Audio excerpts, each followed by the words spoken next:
नमस्कार, राम राम, जय श्री राधे कृष्ण। आपका आपके YouTube चैनल हम और तुम पर बहुत बहुत स्वागत है, अभिनंदन है।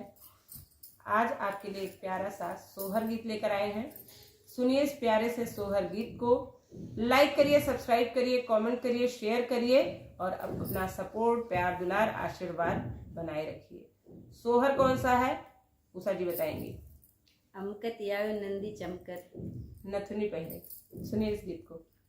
अमकती आयो नंदी चमकती नथुनी लावती नथुनी लावती हो नंदी के करे बलाए तू आयु दे उड़िया चढ़ी बैठी दे उड़िया चढ़ी बैठी हो नंदी के करे बलाए तू आयु दे उड़िया चढ़ी बैठी दे उड़िया चढ़ी बैठी हो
लोग ध्यान रखिए, जब कहीं सामान लेके जाओगे विदाई तभी मिलेगी, बिना गिफ्ट के विदाई की उम्मीद ना करें।